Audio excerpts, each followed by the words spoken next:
بسم الله الرحمن الرحيم. الحمد لله رب العالمين والصلاة والسلام على سيد الأنبياء والمرسلين أما بعد فأستعيذ بالله من الشيطان الرجيم بسم الله الرحمن الرحيم. السلام علیکم ورحمۃ اللہ وبرکاتہ. عزیز طلبہ کرام، امید کرتا ہوں احباب خیر سے ہوں گے.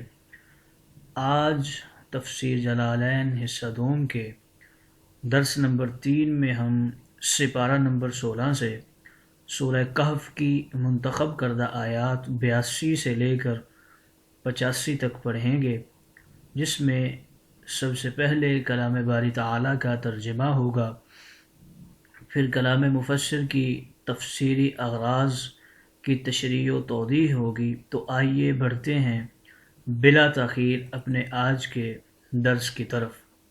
بسم اللہ الرحمن الرحیم.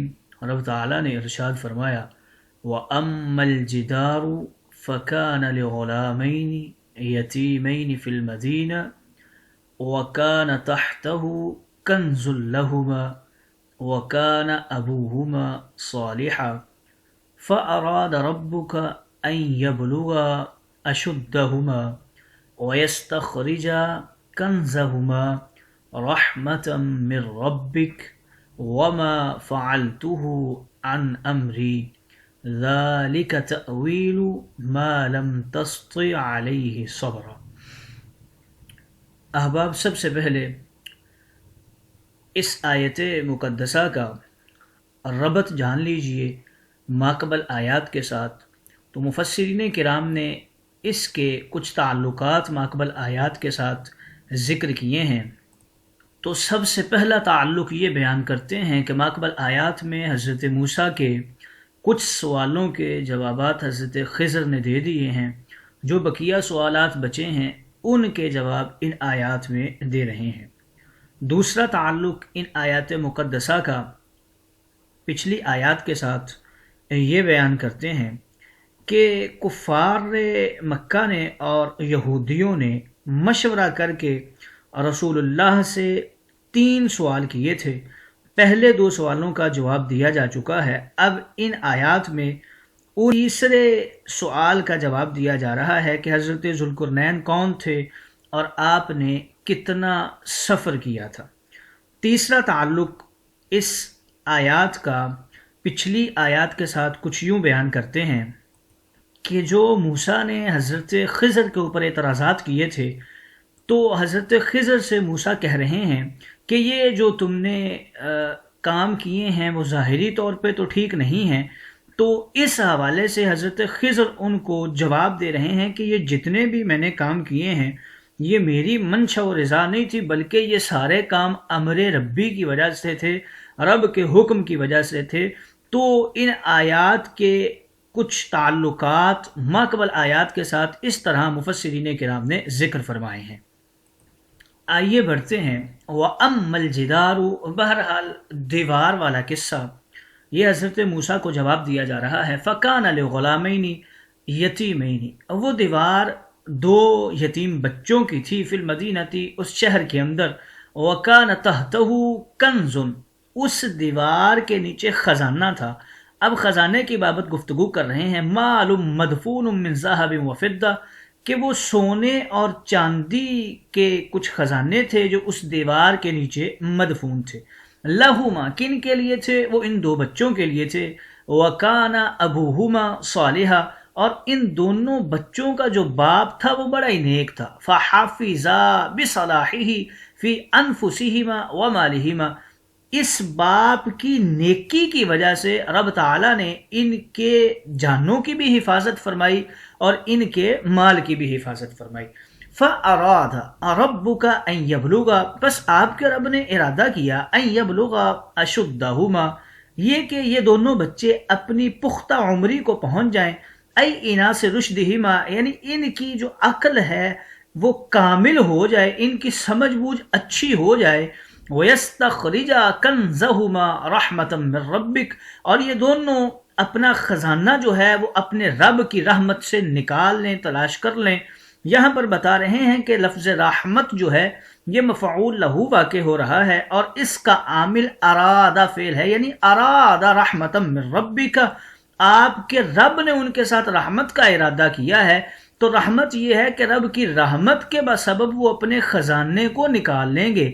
وما فعلتہ، اور خضر بولے یہ جتنے بھی کام ہوئے ہیں میں نے نہیں کیے، ای ما ذکر، یعنی پیچھے جتنے بھی افعال ذکر ہوئے ہیں، من خلق السفینہ یعنی کشتی کا توڑ دینا، وقتل الغلامی اور بچے کا قتل کرنا، واقامت الجداری اور دیوار کو سیدھا کر دینا، عن امری یہ میری طرف سے نہیں، میں نے خود سے نہیں کیے، ای اختیاری میرے اختیار سے نہیں ہوئے، بل بامرن بلکہ یہ تو حکم کے ساتھ ہے۔ کس کا حکم؟ الہام من اللہ، یہ تو اللہ تعالیٰ کی طرف سے الہام ہوا ہے، اس کے سبب میں نے سارا کچھ کیا ہے۔ ذالک تأویل ما لم تستطع علیہ صبرا، یہ وہی قصے ہیں جس کے اوپر تو صبر نہیں کر رہا تھا، جس کے اوپر تو سوال پہ سوال اور اعتراضات پہ اعتراضات کر رہا تھا۔ یقال، اور کہا گیا ہے استطاع واستطاع بمعنی عطا کا، یہ جو لفظ تستطيع ذکر ہوا ہے یا پیچھے تستطيع ذکر ہوا ہے، اس کی بابت گفتگو کر رہے ہیں کہ یہ عطا کا کے معنی میں ہے۔ ففی ھذا یعنی تستطيع اور وما قبلہ، اور جو پیچھے تستطيع ذکر ہوا ہے، جمع بین اللغتین یعنی تستطيع کو اور تستطيع کو ذکر کر کے دونوں لغتوں کو جمع کر دیا گیا ہے۔ ودفعت العبارة فی فأردت فأردنا فأراد ربک، اور عبارت کو مزین کیا گیا ہے، رب تعالیٰ نے اپنا کلام کبھی فأردت فرمایا، کبھی فأردنا فرمایا، اور کبھی فأراد ربک فرمایا۔ تفسیر کو ذکر کرنے کے بعد آئیے بڑھتے ہیں تشریح و توضیح کی طرف۔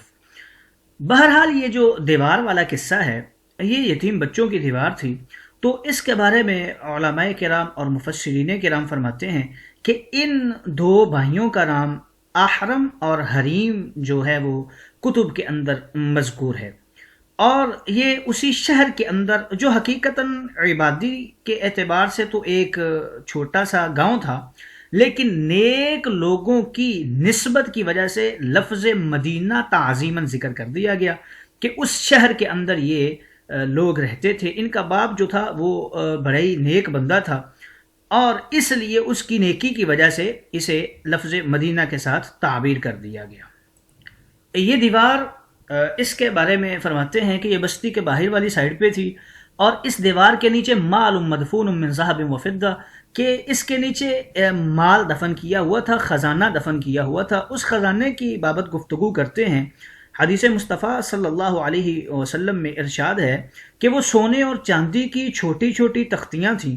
تفاسیر میں مذکور ہے کہ ان میں سے کئی تختیوں کے اوپر کلمہ طیبہ لکھا ہوا تھا، اور دوسرا قول یہ ہے کہ یہ دو تختیاں تھیں، ایک تختی کے اوپر لا الہ الا اللہ لکھا ہوا تھا، اور دوسری تختی کے اوپر محمد الرسول اللہ لکھا ہوا تھا۔ فرما رہے ہیں ابوہما صالحہ، ان کے والد گرامی کی حوالے سے گفتگو ہے کہ ان دونوں بچوں کا جو باپ تھا وہ بڑا ہی نیک تھا، اور اس کی نیکی کی وجہ سے ہی رب تعالیٰ نے ان دونوں کے جان کی بھی حفاظت کی اور ان دونوں کے مال کی بھی حفاظت کی۔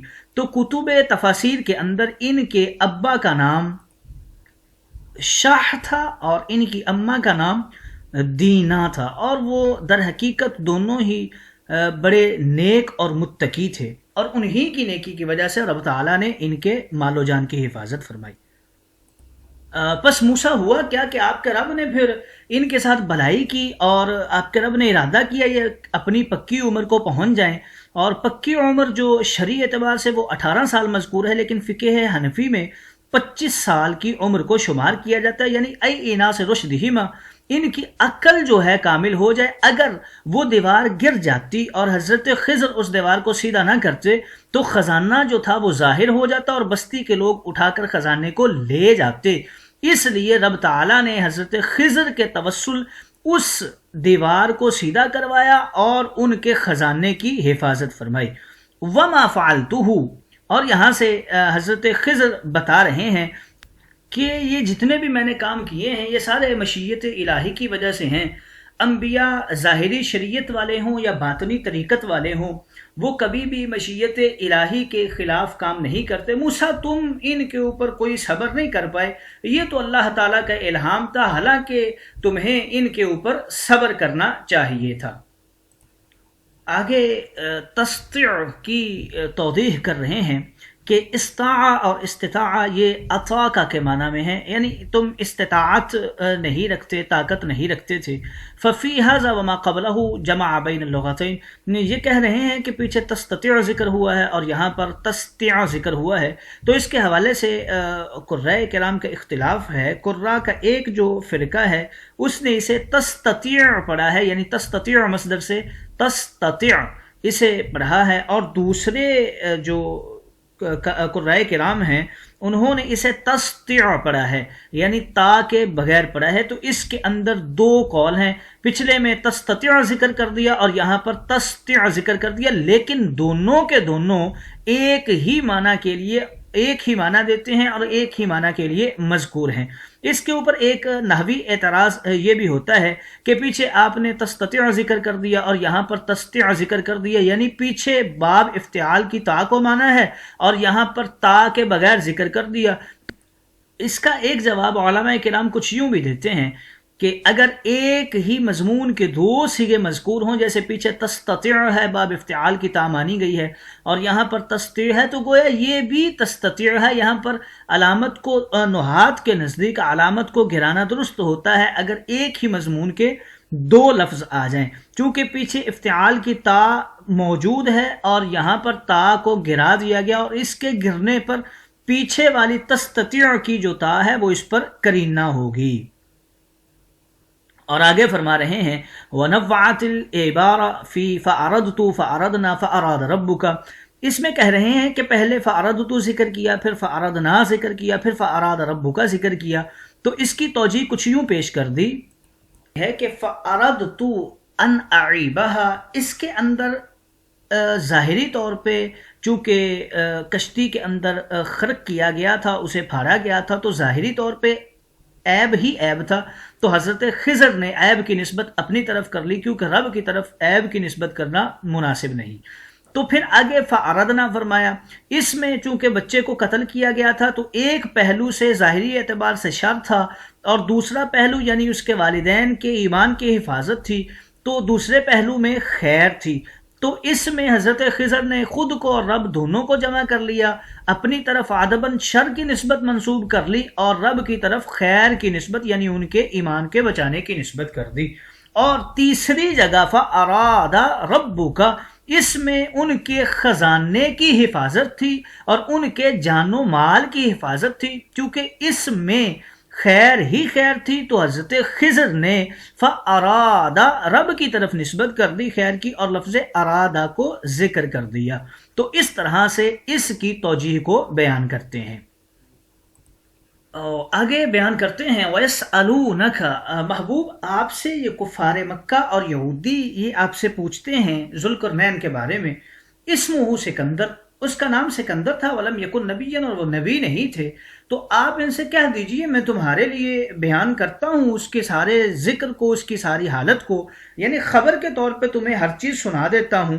إِنَّا مَكَّنَّا لَهُ فِي الْأَرْضِ، ہم نے زمین کو اس کے لیے مسخر کر دیا، زمین میں اسے طاقتیں عطا فرما دی، بِتَسْحِيلِ السَّيْرِ فِيهَا، یعنی وہ زمین کے اندر آسانی کے ساتھ سفر کر سکے، وَأَتَيْنَاهُ مِنْ كُلِّ شَيْءٍ يَحْتَاجُ إِلَيْهِ سَبَبًا، ہم نے ہر اسے وہ سہولت عطا کی جس کا وہ محتاج تھا، رستے کے اندر وہ جدھر جانا چاہتا اپنے مراد کو پہنچنے کے لیے ہر وہ چیز اسے عطا کر دی جس کا وہ محتاج تھا۔ فَأَتْبَعَ سَبَبًا، پھر اس نے کیا کیا، ایک رستے کا انتخاب کیا اور اس پر ہو لیا۔ سَلَكَ طَرِيقًا نَحْوَ الْمَغْرِبِ، مغرب کی جانب حضرت ذوالقرنین نے سفر کو شروع کیا۔ سکندر ذوالقرنین کے بارے میں جب یہودیوں نے رسول اللہ سے آ کر سوال کیا علم نبوت کا امتحان لینے کے لیے، تو ان لوگوں نے رسول اللہ کو آزمانا چاہا۔ یاد رہے کہ رسول اللہ سے مختلف لوگوں نے تقریباً 20 سوال کیے، جن کا قرآن مجید کے اندر جواب دیا گیا۔ ان میں سے 8 سوال تو ایسے تھے جو صحابہ کرام نے مسائل کو دریافت کرنے کے لیے کیے تھے۔ تو حضرت ذوالقرنین کے بارے میں آتا ہے، تفاسیر اور تواریخ کے اندر مختلف اقوال ملتے ہیں جو احادیث ہیں اور مولا علی سے ثابت ہیں۔ ان سے یہ نکلتا ہے کہ ان کا نام ذوالقرنین سکندر تھا، اور اپنے نام کے اوپر انہوں نے سکندریہ شہر آباد کیا تھا۔ یہ حضرت ابراہیم کے صحابی تھے اور سام بن نوح کی اولاد میں سے تھے اور حبشی نسل تھے، اور اپنے والدین کے یہ ایک ہی بیٹے تھے، اور ان کا کوئی بہن اور بھائی نہیں تھا۔ یہ حضرت خضر کے خالہ زاد بھائی بھی تھے۔ آپ کی ولادت روم کے اندر ہوئی تھی، اور آپ کی وفات بیت المقدس کے اندر ہوئی، اور آپ نے 1600 سال عمر پائی۔ آگے بتا رہے ہیں کہ ہم نے ذوالقرنین کو ساری سہولیات جو تھی، اسباب شاہی جتنے بھی تھے سارے عطا کیے تھے۔ ان کو دنیا کی ہر چیز، آلات و ہتھیار، سہولیات ہم نے ان کو دی، اور طاقتیں بھی عطا کی تھیں، اور ان کو ساری زبانیں بھی سکھا دی تھیں۔ مفسرین کرام کے ان کے متعلق، نبی ہونے کے متعلق بھی کچھ اقوال ہیں۔ بعض کہتے ہیں یہ نبی، ان کے نام کے حوالے سے بھی کچھ تحفظات ہیں۔ بعض نے ان کا نام ذوالقرنین ذکر کیا ہے، بعض نے ان کا لقب ذوالقرنین ذکر کیا ہے، بعض نے ان کا نام سکندر ذکر کیا ہے، اور کچھ کے نزدیک ان کا نام عبداللہ بن ضحاک تھا، اور بعض ان کا نام مصعب بن عبداللہ بن کہلان بن سبا کہتے ہیں۔ اور آپ نے ایک بہت بڑے رقبے کے اوپر حکومت کی ہے۔ یہ یا تو روم اور ترک کے بادشاہ تھے، آپ کے حوالے سے آتا ہے کہ آپ روم یا ترک کے بادشاہ تھے، یا پھر آپ فارس اور روم کے بادشاہ تھے۔ یاد رہے کہ تاریخ کے اندر ایک اور بھی سکندر ذوالقرنین گزرا ہے، جسے دنیا سکندر اعظم کے نام سے یاد کرتی ہے۔ یہ کافر تھا، اور اس کا نام ابو قریب عمیری مکدوب بن اسحاق تھا۔